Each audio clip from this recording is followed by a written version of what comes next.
And just want to thank you all for taking the time this afternoon to join us for the Skillshare. My name is Sonia Lockhart. I'm the Community Engagement Manager at Black Farmer Fund. And I'm so excited to have Okovate here to lead today's session on preserving your farming legacy with the power of the sun. And before I go ahead and introduce Savannah and Max, I just wanted to share a little bit about Black Farmer Fund and our work for those of you who may not know as much, and for anybody listening to the recording afterwards. But Black Farmer Fund is a nonprofit community investment fund whose mission is to nurture Black community wealth and health by investing in Black agricultural systems in the Northeast. We provide funding to Black farmers and food business owners. And we also pair this funding with technical assistance, as well as community engagement opportunities for networking, learning, and just generally building community and relationships. And one of the community engagement opportunities we provide are these Skillshares.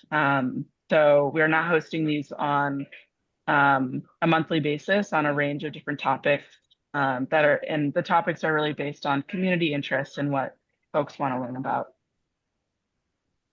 So now I'd like to introduce Savannah and Max from Okovate Sustainable Energy. Savannah, the COO and co-founder, is a climate warrior and expert in US solar markets and project feasibility.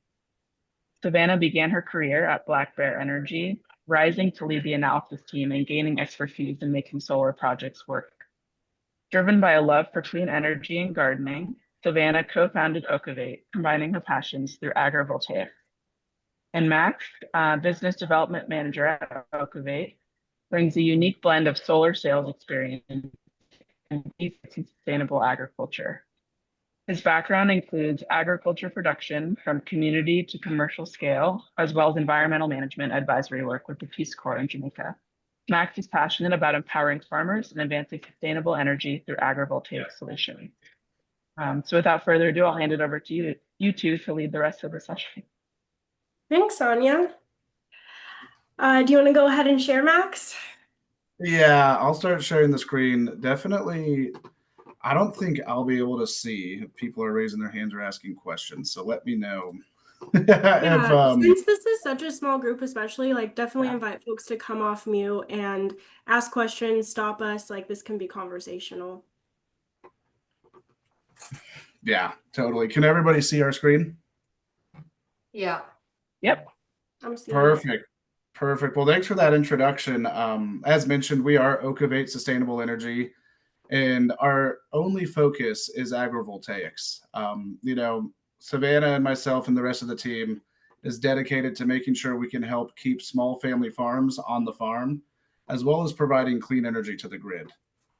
So real quickly, here's a little snapshot of some of the other team members. You can see our other co-founder, Miles, in the corner, as well as our chief ag officer, Yorit. But there's a nice headshot of myself as well as Savannah. I think, besides for that introduction, one thing I'll just like to say about myself real quickly is that I am the main point of contact. So typically, if you're getting a call from Okovate or you're trying to call Okovate, I'll be the person that you'll get on the phone. I also love being engaged with any local stakeholders, local NGOs, local food advocacy groups. And I know, Savannah, is there anything else you would like to say about yourself real quickly before we hop in? Sonia did a good job with my intro. Yeah, I can just go ahead and kick it off, give a little more context on like what Okovate is about and why Miles and I had decided to start it. But you can hop to the next slide as we get into the table of context. Perfect. Yeah. Okay, so the only thing that I'll add about my my background is when I was at my previous company, Black Bear Energy, I loved it for a lot of reasons. It was a startup as well, and so I got to learn a lot about the industry. It kind of fast-tracked my knowledge into like learning everything about solar, including like what makes a project successful, what makes a project not successful. But I also learned some shortcomings of the industry and ended up feeling kind of frustrated that this really cool technology that's literally like harnessing the sun that just like shines every day. Like that's the one thing we can count on is just like not being distributed equitably. the company I was working for, we were mostly working with big corporations that had clean energy goals. And so they were just kind of like doing it for tax purposes, which was great. You know, more clean energy is more clean energy, but I wanted it to impact the more like day-to-day person.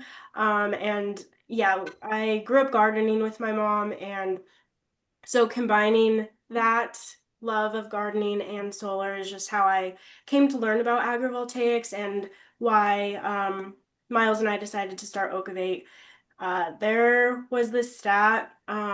This was true during the Biden administration, but at the time, 83% of solar projects that were projected to be built were going to have to happen on active farmland. And that just doesn't make sense when there's a solution that exists that allows farmland to continue to exist while also producing clean energy. So that's the vision. That's why we started Okovate. But today, we're going to kind of focus on the different challenges and opportunities surrounding agrivoltaics.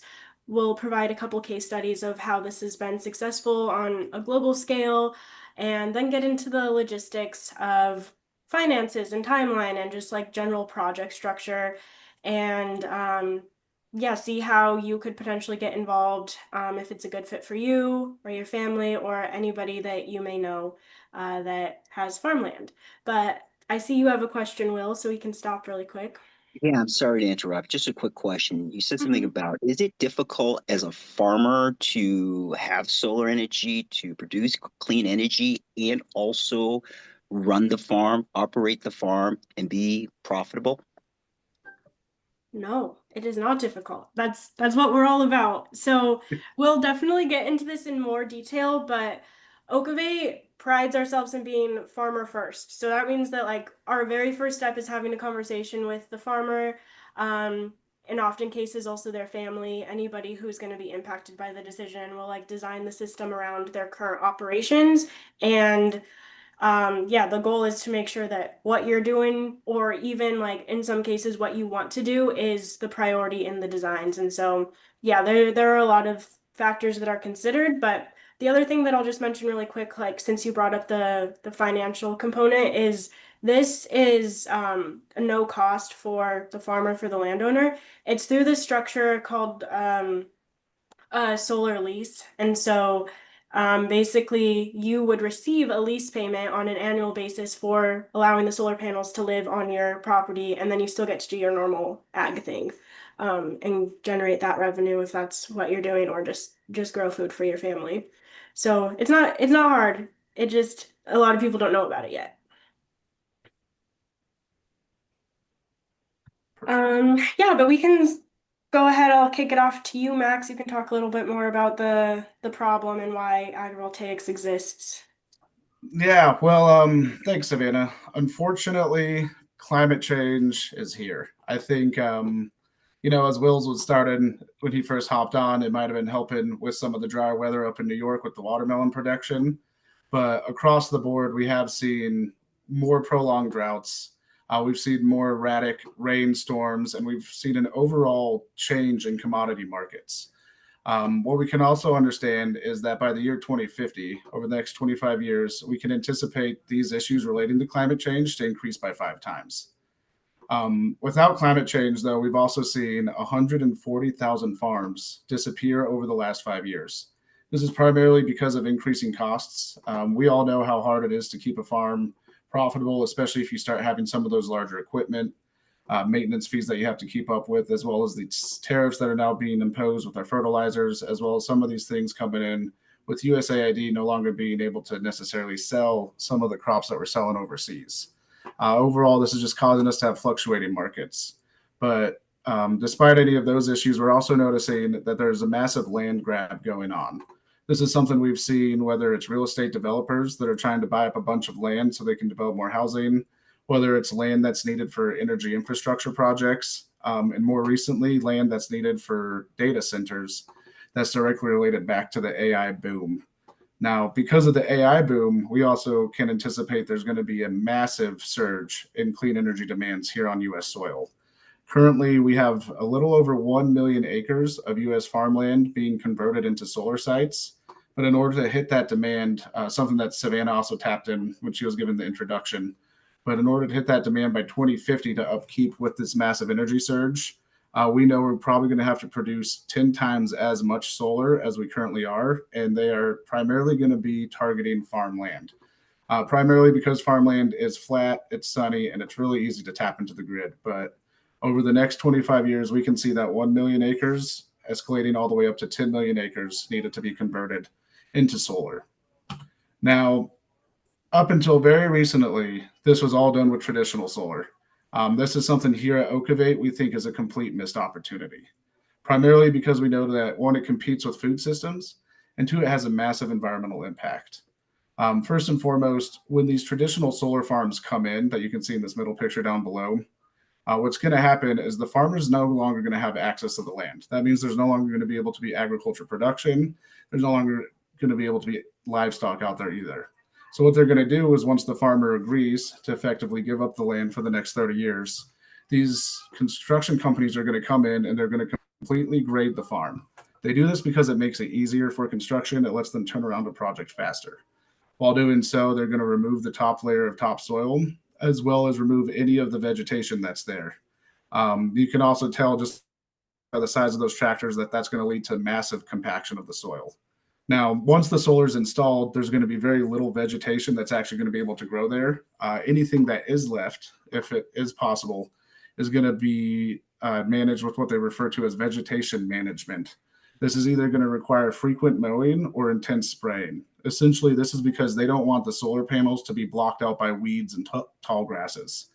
Over years of intense vegetation management, you're going to start seeing ecological deserts get created.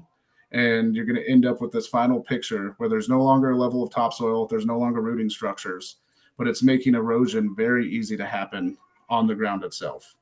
Now, let's say these solar panels are removed in 35 years. The ground that was once prime farmland is now this raw plot of land that is no longer suitable for agriculture production. And so this is where agrivoltaics comes in. Yes. So by now you guys probably have pieced together what agrivoltaics is, but I'll just break it down a little bit more. So it comes from combining the word agriculture with the word photovoltaics, which is just the science word for solar energy. It is really just like the coexisting of the two. If you hop to the next slide, I'll show the three main types of agrivoltaics that we typically see. The first and the type that Okovate specializes in is crop agrivoltaics. You can see that here on the left. It's really designed based on existing land use, or in cases of maybe the farm being passed on to the next generation, or a family that just acquired a farm, something like that. It's based on future land use, but really the ag production is what is centered in the design of that system. We've also done the other types of projects, but we do typically focus on crop agrivoltaics. Livestock is another big area that we're starting to focus on, though.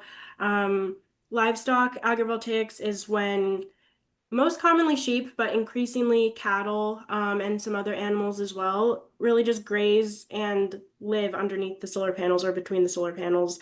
There are really recent studies about how cows having a shaded environment can really impact things like fertility, susceptibility to disease, things like that, in a positive way. And you can see in this picture here, like there's all this green grass, but then all the cows are just hanging out under the shade because they like shade. They don't want to be in the burning sun all day. So that's a really cute and fun example of agrivoltaics as well. And then another example, which sometimes counts as agrivoltaics, sometimes doesn't, depending on the application, is pollinator habitats. Instead of that degraded land that you saw in Max's slide, there are intentional native flowers that are planted around the system. And though it's not explicitly ag production, it does enhance the agriculture in the surrounding area. So we still would rather see that than just solar on a dirt patch, but we love crops and livestock for agrivoltaics. And then in terms of the infrastructure, on the next slide, Max, I'll show them the few different types. Yeah, so on this little video on the left, you can see single access tracking. This is the most common type of solar period, but agrivoltaics. the panels are really just following the sun throughout the day. There is also an option for the panels to be fixed, and there's also an option for the panels to track opposite of the sun if you're growing a crop that happens to not be as shade resistant. That's also a design option as well. It just depends what you're trying to maximize in the design. And then the second one here is vertical. This is a newer technology. There are a few pilot sites that exist with it. I saw one in New Jersey that had cows. It's cool because it's basically like a fence, but it's generating energy, but it's less cool because the panels aren't actually facing the sun, so the production rates are a little bit lower, but it's something that is in the works and something that we're keeping our eye on. And then the last one, this I feel like was mostly done for like research purposes and curiosity, but it's just like a big steel structure where the solar panels exist on top like normal, and then the farming is happening like normal underneath. But when we're talking about agrivoltaics, we are 9.9 times out of 10 talking about this first example, where you can see that the solar panels are just spaced out wider and oftentimes elevated to accommodate whatever agriculture is going to be happening on or around the land.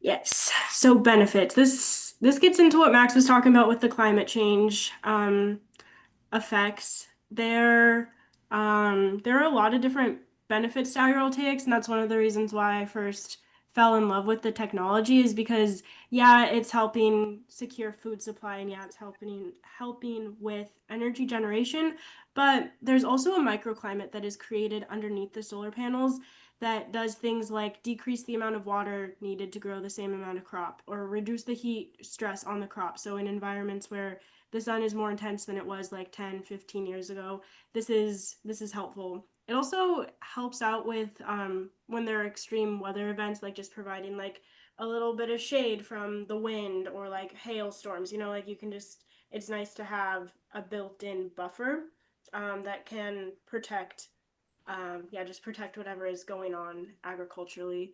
But the benefit that I like the most is actually the general resiliency it builds. Like even if, say you're 50 years ago and climate change is less of a concern, but there's a drought, that can be enough to like put a farm under if you have a bad season and your family is reliant on having a good harvest. And so you get an additional stream of revenue. You have this reliable check that you get every year by leasing your land for the solar panels. So if you want to try something new and it's risky, like this will provide a buffer. If you want to just keep doing your thing, that will also provide a buffer for things that are outside of your control.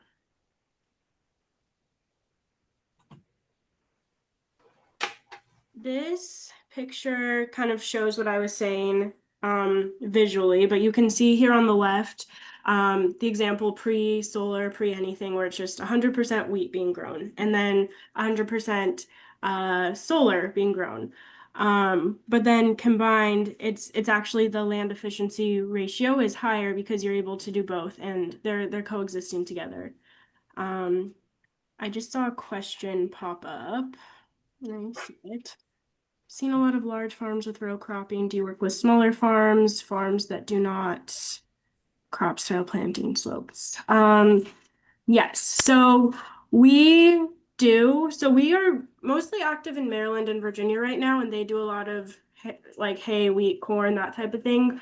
But you should send us your land and we can do like a more specific assessment of what works. But there's like Jack's Solar Garden, for example. That's a really that's one of the first pilot agrivoltaics projects that happened in the US, and it's in Denver, and they have like all sorts of crops. Yeah, it just honestly it just depends. And then your second part of the question, I looked at solar for my home. Do you provide the setup for people? I looked at solar. Okay, so the offtake for the energy that's being produced is members of the community. We do community solar style projects, and so all the energy that's being generated on site is being distributed to the surrounding community, and that could include you. You can opt in to subscribe to the solar offtake. Is your question about actually having like rooftop solar, residential solar, or are you just asking about like the offtake of the energy?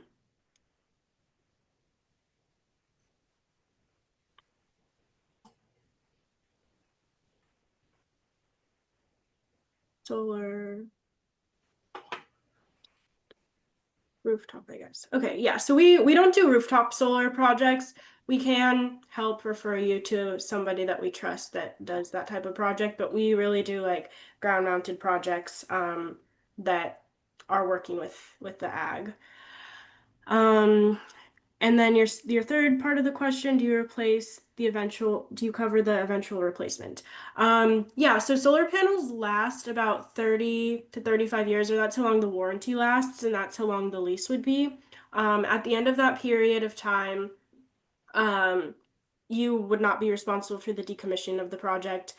We would come in, remove the panels. You wouldn't have to worry about that. If something breaks or at year 10, for example, the inverter needs to be replaced, that's all something that is covered by the project owner. You wouldn't have to worry about the maintenance and upkeep of the solar system. And then Will, I saw your hand up again. Do you still have a question? Yeah, it's just two questions. Small farms. We're a small farm in Western New York, 10 acres. Is that big enough for you to put solar panels?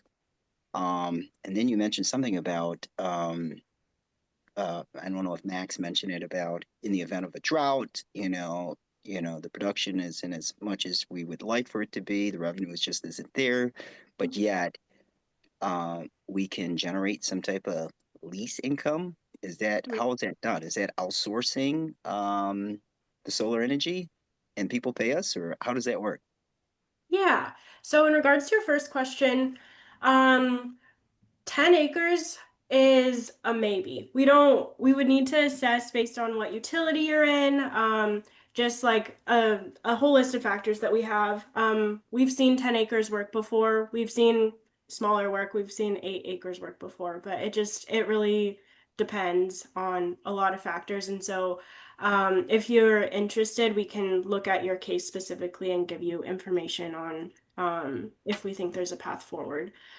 But in terms of the leasing structure, so let me think of okay, so tenant farmers. If you have your land and you aren't actually farming it, but you want it to be farmed or you're just not doing anything with it, you would lease it out to a tenant farmer. They would pay you to do their thing. You can kind of think about it like that, except for instead of a farmer doing their thing, it's the solar panels producing energy. So somebody is going to be paying you to put the solar panels that they own on their land. You receive an annual payment per acre for them to be able to host their solar panel, for you to host their solar panels on your land. So that's how they're paying you. And the reason that that's profitable for them is because they're selling their energy back to the grid, back to community members. It's a little convoluted, but I'll just say like they're profiting off of selling the energy. You're profiting off of letting them put the solar on your land. Does that make sense, Will? It does. It makes sense. Okay. It does. Okay. Thank you. Yeah, of course. Contessa? Yes, I have a question, and this is just based off of things I saw on social media. So sorry if I'm conveying wrong information. But what do you say to the critics that say that putting solar panels on the land could be detrimental, not just based on the stuff that you just mentioned with compaction, but like if something actually, like if they shatter and they get into the land, now it's like, oh, now it's not usable. Like, how is that resolved, if at all? Yeah. Max, do you want to take that? Yeah, definitely. Well, one thing to first know with solar panels is they're really durable. They're built to withstand hailstorms. They're built to be withstand, pretty much withstand be hit by a bunch of stuff. If there's a natural disaster, when a tree happens to fly through the farm and rip a solar panel out of the ground, that would be a different case. But one thing I've seen most of is actually the concern about any of the toxic materials leaking out of the solar panels. That's something that I've seen on Facebook quite a few times myself. But realistically, there's not really that many toxic materials that are in the solar panels themselves once they're actually on the farm. Most of the toxins that would be referred to are things that are being done in the factory when the solar panels are being put together. But the actual panel itself is primarily metal, silicone, and glass. But I would say in the case, again, that if a solar panel is broken or damaged, there is definitely protocols in place where not only will the panel be able to be replaced and fixed, a little, a cleanup and a mitigation of the area around it will also be able to be done. And, they'll be making sure as much glass as possible can be removed, as much broken metal, if that's the case, there as well can be removed. And then there can be additional core soil samplings done in that immediate area just to make sure that there isn't any type of toxicity being added to the soil because of that solar panel being there. Yes, and I will add a really interesting stat that we learned recently. Um, the amount of like toxins in a solar panel, like picture like a solar panel, it's like the size of a kitchen table or something. The amount of toxins in that is less than the amount of toxins in like a single bullet.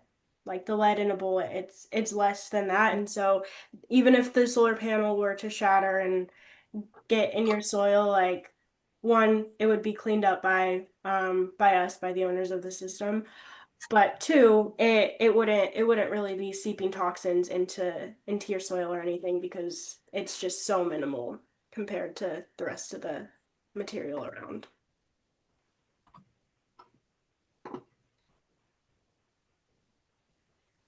Thank you Alrighty. for that. Yeah, definitely. Does that answer your question? It does. Thank you. Thank you.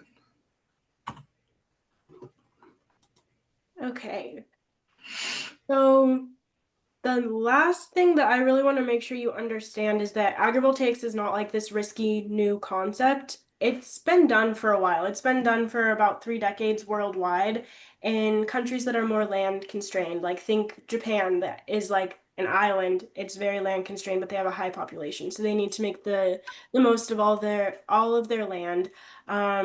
It's just relatively new to the US because we just haven't been as land constrained and we haven't prioritized the dual use solution like other parts of the world has, but we're catching on. There are currently about 600 agrivoltaics projects that exist in the US, and the majority of them are done for research and for education. So you'll hear of a lot of universities, especially if it's like a university with an agriculture department, like they're probably doing agrivoltaics research. And the Jack Solar Garden example that I brought up earlier. But the more like commercialized solutions are up and coming, but it is on its way, and it's not just like an experiment. It's something that has been proven like, oh, there are ways to actually combine these two things without compromising either of them. So with that, Max, I'll let you give a case study. Yeah, definitely. So yes, it's new to the US, but like Savannah mentioned, there is so many different universities, both public and private institutions that are actively studying agrivoltaics across the entirety of the nation. Over here on the left, you're just going to see a snapshot of some of the scientific pilot research programs that are going on. And first thing you're going to notice is there is a massive spread of data coming in, right? So you can see an upswing with things in cherry tomatoes of up to 200% yield when grown in agrivoltaic systems. But you can also see things when it comes to growing soy where there might be an 8% reduction in crop productivity. A really important thing to notice here, while all this research is coming in, it's important to note that this research is also region specific and site specific. So if you're growing soy in Georgia and you're growing soy in Maryland, you can have two different yield results. One thing Okovate does is we always have any farmer that comes through that has an interest in doing agrivoltaics. We have them work with our agriculture team. What they're going to do is come up with what we call an ag review, which is really a way to see the risks and the rewards of what agrivoltaics can do. It looks at a lot of different things, but primarily it's going to let you understand, based off the amount of sun that's available in your region, how much crops are you going to be able to grow in a solar system. We're also going to be able to tell you what those potential yields look like, what that's going to look like per acre, and what that market value is going to reflect. But outside of that, what you can see, one thing Savannah mentioned is Jack's Solar Garden. This is the one that's here in Longmont, Colorado. Now, this is one that's really just taken off as the poster example of agrivoltaics. Back in 2020, Byron is the owner of Jack's Solar Garden. He inherited a hay farm. He wasn't able to keep up with the bills, so he went out and he self-financed an agrivoltaic system. In the last 5 years, it has become a hub nationwide for multiple universities to do studies there. As you can see, they're growing an eggplant. Under there, they've grown many different crops from raspberries to peppers, to tomatoes, to even saffron. But you can also see that he's got cows. So it's very common to see chickens and sheep, cattle, and even people running around out there. Outside of having, Colorado State University and Arizona State University, there's also the Audubon Society that is actively studying how well the local bird species react to the agrivoltaic system, whether they're using it for nesting or they're getting bugs from the available pollinator plants, as well as local NGOs that are using it to grow food for their summer food programs. And then the one on the bottom is a fun example because this is something that Cornell did. This is their solar and hay project. If you look closely at the picture, you can actually see a tractor that has gone back and forth a few times between the solar arrangement. But what they found out was the farm was able to produce 85% of its normal hay yield, with the majority of the hay yield loss actually being right in that shaded area. Primarily just because right there directly under the panels, they weren't able to grow the hay itself. Again, in Jack's solar picture up above and one of the pictures you saw earlier, depending on the types of crops you're growing, you can definitely get a lot closer to solar panels. Something like kale, you can pretty much grow right up to, or if not underneath, the solar panels because it's such a shade tolerant crop. Now, outside of some of those groups I mentioned, there's a bunch of other organizations that are embracing agrivoltaics.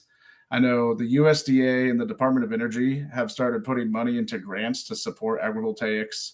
We have the Farmers Bureau, National Farmers Union, the American Farmland Trust. One of the craziest ones I think I've come across is actually the Nature Conservancy. They're leading a huge charge down south, primarily in Oklahoma, to see if they can work with ranchers to promote agrivoltaics because they want to promote clean energy on farmland where it can protect the working lands as well as provide a secondary income so they don't have to risk losing their open range lands that are currently under conservation for energy development programs.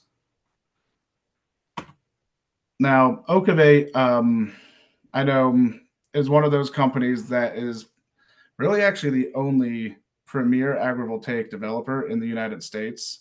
There's a lot of agrivoltaics that happens on a much larger scale in like the utility solar. But what Okovate does is we really make sure that we can be working with these small family farms, legacy farms, research institutions. But what we want to do is be the organization that sets the standard for agrivoltaics, right? The first principles that we have that you've heard Savannah mention a couple times is that we're farmer first. This means that anytime an agrivoltaic project is being developed or considered, it has to put the farm first. That means we look at what crops you're growing, what crops could be grown, what that's going to look like for realistically. We're never going to end up putting a solar project in your prime farmland or taking your farm out of production. What we're going to want to be able to do is make sure that we can maximize the amount of solar energy produced while minimizing the amount of farmland that's actually being impacted by the solar being present.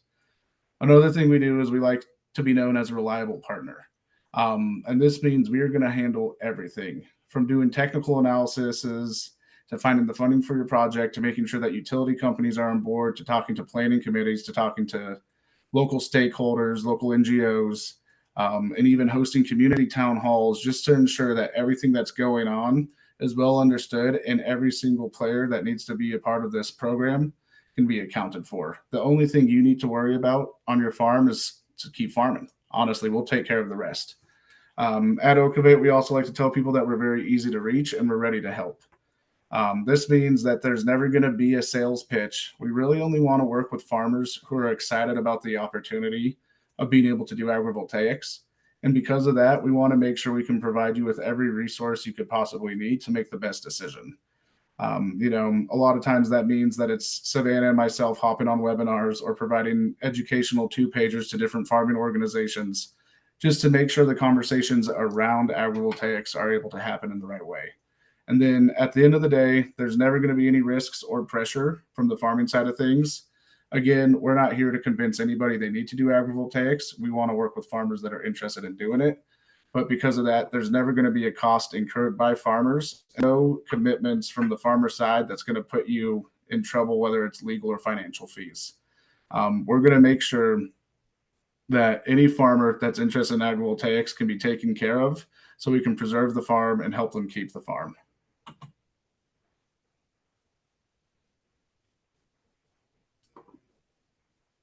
Sorry. For a second, I thought I lost everybody. I've got it No, live. I was just on mute. Yeah, so I will quickly go through just like what a timeline for a project like this looks like. There are 5 major phases we like to discuss. The first is assessment and agreement. So that's where we would, like Will, for example, we would take a look at your land and we would see, okay, how hilly is it? How close is it to grid infrastructure? What's the cost of energy in here? Like we would ask ourselves a bunch of questions to understand, is it a good fit? And then if it is, and if you are comfortable, then we would go forward with like signing what we call our ag release, which is the solar lease that allows for the farming to continue happening in conjunction with the solar production. That phase can take anywhere from a couple weeks to a few months, just depending on how motivated the farmers are to move quickly, that type of thing. But that is really just conversations between us and the farmers that we're working with. And then from there, once we have folks that are signed on and excited about the project, we go into early stage development, which is working with the county, working with the city, sometimes the state, and always the utility to figure out the different permits and applications that are required to move the process forward. During that time, the landowner is being paid it's called an option payment. So basically you're getting a portion of your lease payment because you've agreed to do the project, but the project doesn't yet exist. And so you're being compensated during that time, that all of those things are being figured out. Then once all those ducks are in a row, we actually get into the installation of the solar panels. You receive an additional payment at that point, the construction payment, which I like to view as just like an inconvenience fee for having people come onto your land. But again, since we are farmer first, we take a lot of steps to make sure that that process is not destroying your land.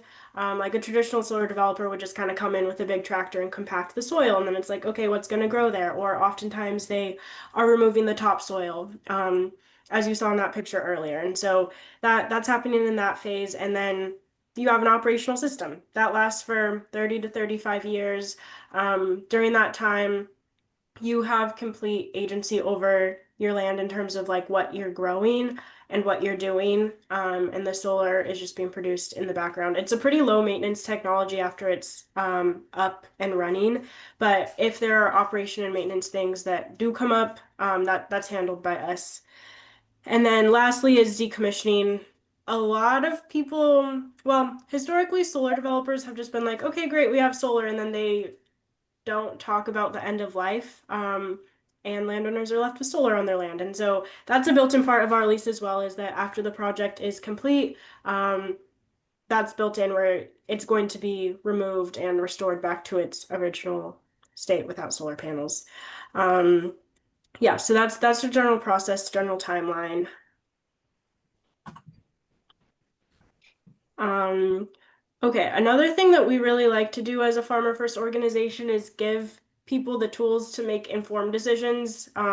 Depending on where you're located, people are just being hounded to develop solar on their land. Like I mentioned, we're very active in Maryland right now, and a lot of the people that we talk to are like, oh yeah, we just got a call from so and so trying to do this. Like it's very saturated, and so we want people to have the tools to make an informed decision where they're not being taken advantage of. And so you should know the things that impact a solar release rate.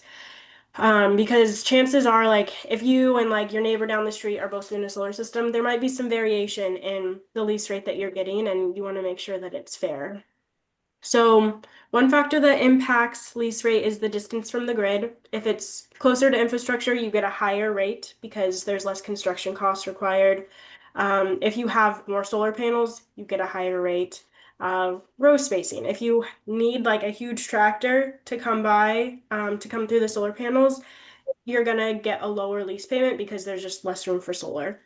Um, Engineering complexity is another one. So I guess this kind of goes into topography, but if you're on very hilly land, there are more engineering considerations that are being taken, and that is more expensive. And so that will decrease the lease rate. Yeah, and then just zoning, which comes down to where you're physically located and what your county regulations may be.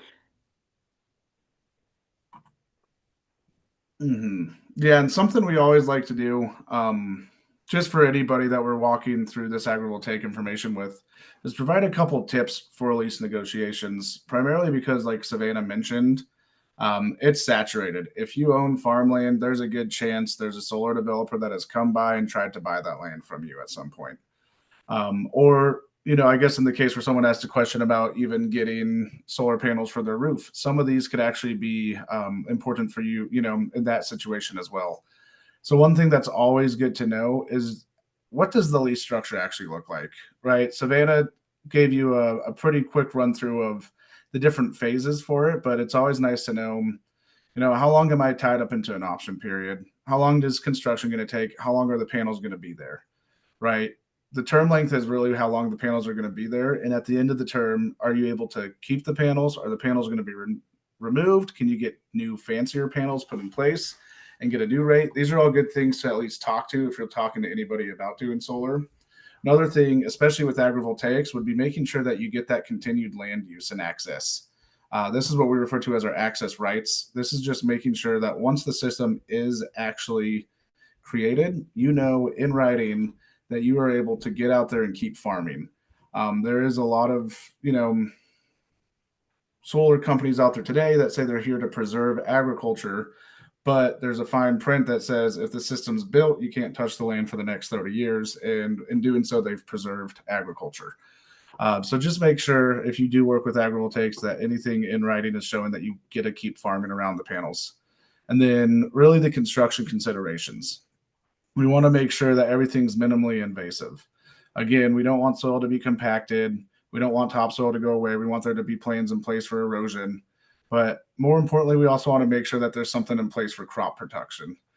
Since construction can take up to 2 years, there's a good chance that there will be construction crews running around while you have crops in the ground. So in the case that, you have a row of watermelons and a construction crew happens to drive over the whole row of watermelons, you're going to want to make sure that that company is able to recompensate you at a fair market price for any of the crops that are lost or damaged. And then, one of the most important things is also what happens at the end of life. This is guaranteeing that you can get panel removed and the land restored.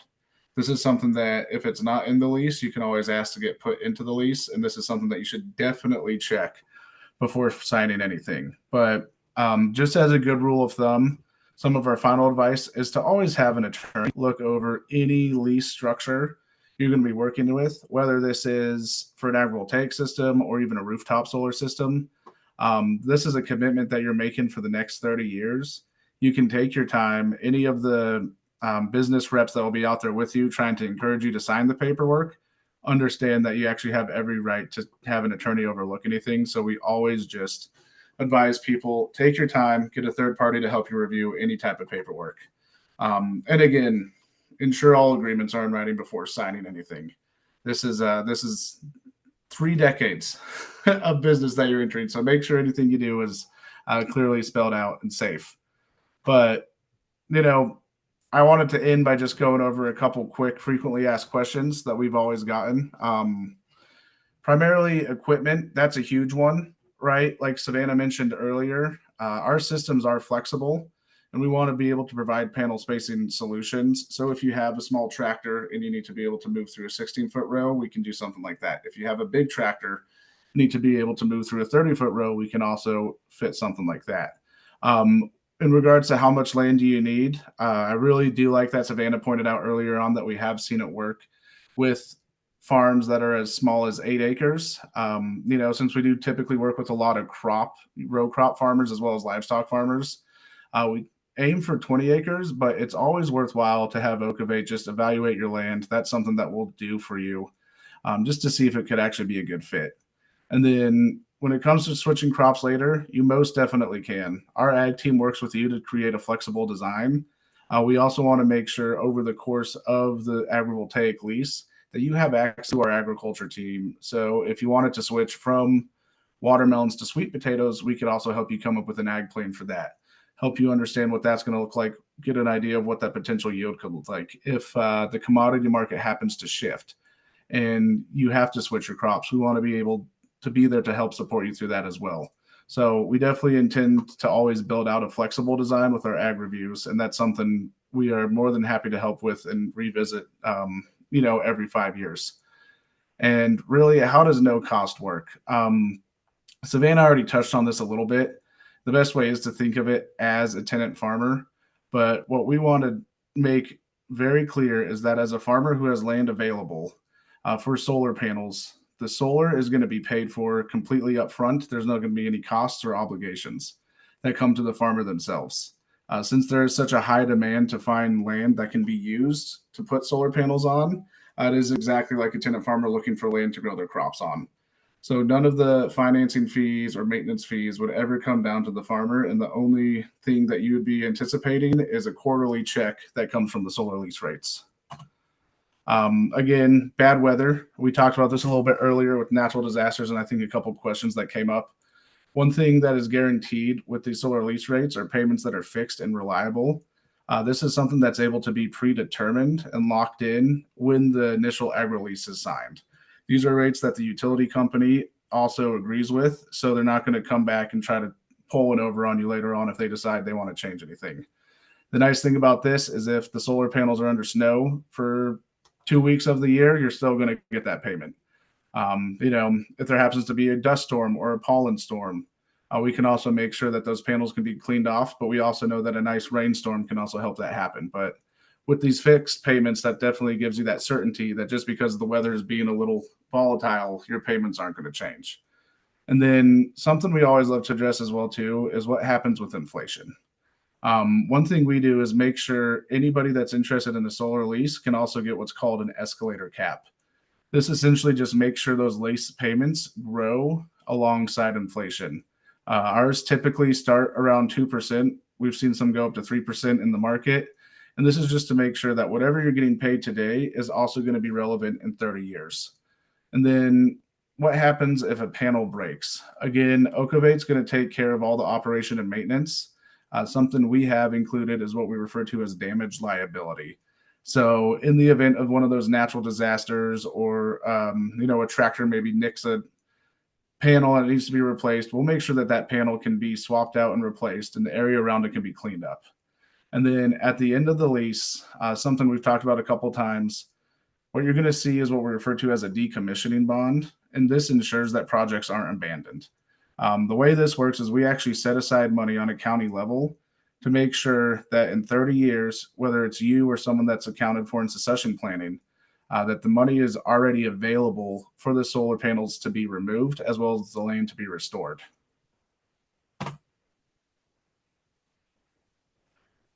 Yes. Okay. I know that was a lot of information, but we definitely welcome you to get in touch. Our phone number is down there. Our email is down there. You can also scan this QR code.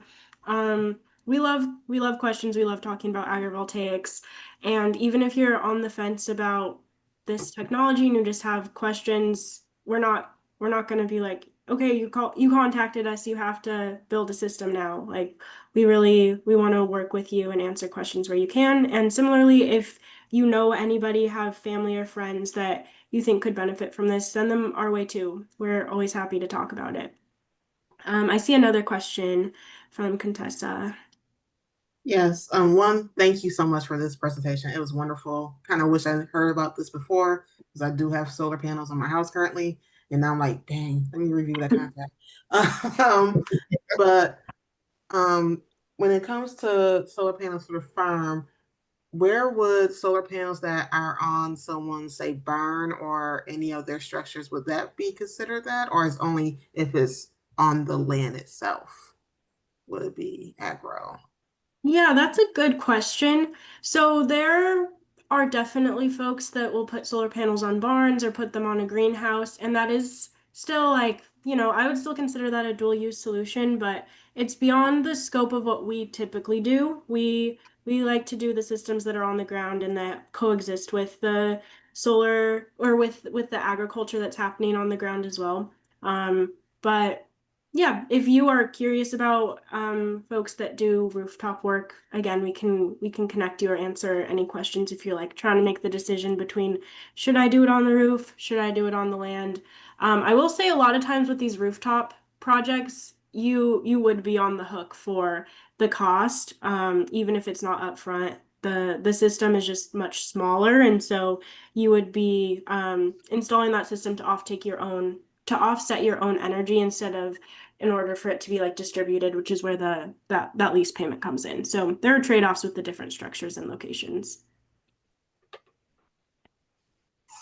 Okay, thank you. Any other questions?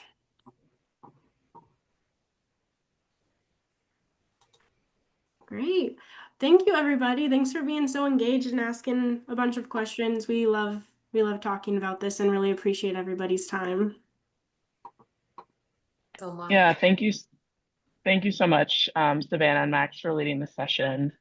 Super informative. And I just wanted to mention before we all log off that I'll be sending out a follow-up email with the recording, all of Okovate's information, contact info, and then also a brief survey. So look out for that in the next couple weeks. And I hope to see you guys at a future Skillshare. Yeah, and thanks again, Savannah and Max. Yeah, thank you, Sonia. I hope everyone has a good rest of their week. Thank you. All Appreciate right. Yeah, thank you. it. Bye-bye. Bye. Bye. Bye, Bye. y'all. Thank you.